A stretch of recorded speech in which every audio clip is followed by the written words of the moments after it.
The institute has been really keen to sort of keep communication going quite strongly throughout these few weeks and few months, and that's provided, you know, a good deal of reassurance to, I think, you know, members of the professional community. So that's really heartening to see. So yeah, well, can you talk about your, you know, how you were involved with that maybe a little bit?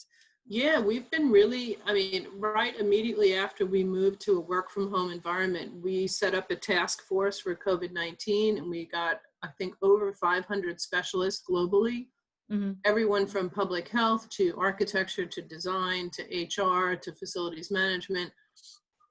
And it allowed us to create a series of webinars and town halls that allowed folks to really hear from this community and to understand what are the key topics. So I think in total, we're hosting our 8th webinar this Friday, tomorrow. And I would say on almost each webinar, we've had over 1,000 people attending. Wow, So great. we've had a consistently interested audience.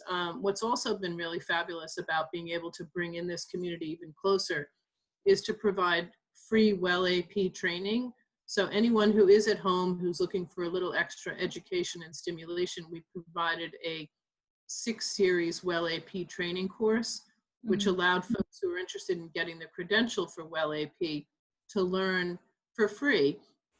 And then we're offering a substantial discount on folks who actually want to take the exam so that we can get them to a place where they can, you know, provide this as an additional service within their company. So I think hand in hand, it was supporting the community through virtual touch point and really sharing knowledge, and then also providing a really great education and stimulation package for folks who really want to learn more.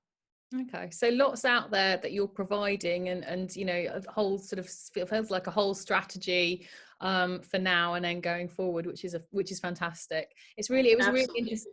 It was really interesting to hear how your, you know, the strands that you mentioned, how they talk about people working from home and people who are coming back into the office, and the physical elements that, you know, things that you can't see, like air quality, and, you know, just the return to work, considering things as varied as perhaps the water supply that hasn't been used for quite a few weeks or months.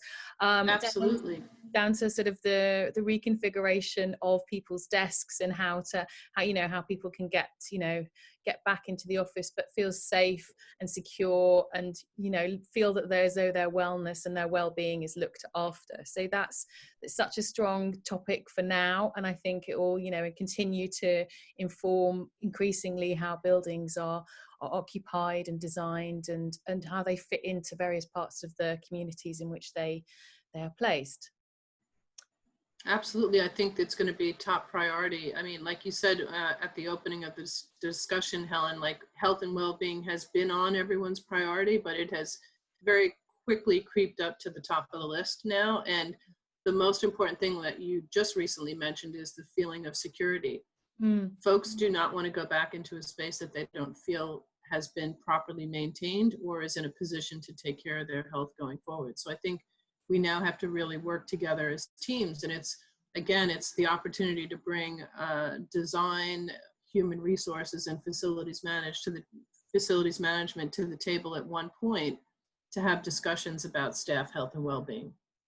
Wonderful stuff. So it's good, you know, it's the opportunity for teams to work together, from facilities management to HR. So let's not forget that senior leadership team to really come together to provide practical and, you know, emotional support for people returning to work.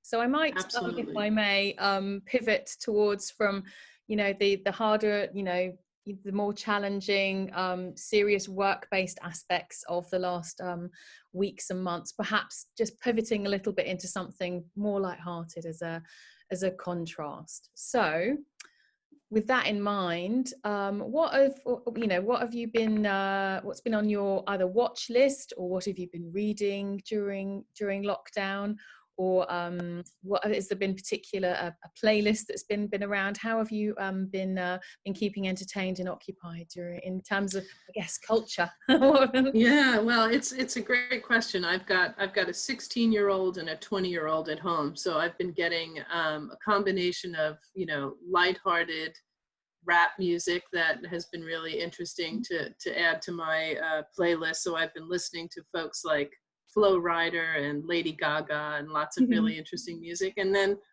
coupled with a lot of my old favorites like Annie Lennox and Depeche Mode. And it's been a nice time to kind of revisit old music that takes you back to great memories from different times.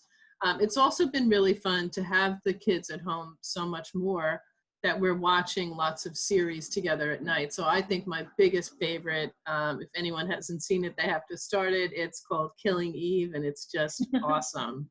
It's Oh, got, well, yeah, we're very is proud it, of that over here. isn't it just great? It's like amazing. It's got great shots of fabulous European cities, and it's just got great dialogue and fabulously funny. So I think that's been my absolute number one favorite. And I know it's you know, intended as a distraction from the built environment, but actually lots of people have been commenting on this series of Killing Eve, the most recent one in particular, about the amazing sets, not just the fashion but the interiors as well. Oh, So, they're unbelievable. It's yeah. just, it's so great to get you out of wherever you are in the world to kind of just transfer yourself into such a great storyline. Thank you, Anne-Marie, for taking the time out of your day to chat with me on behalf of Milliken as part of their series of Design Insights interviews on the new workplace. To listen to the rest of the interviews, visit millikenfloors.com.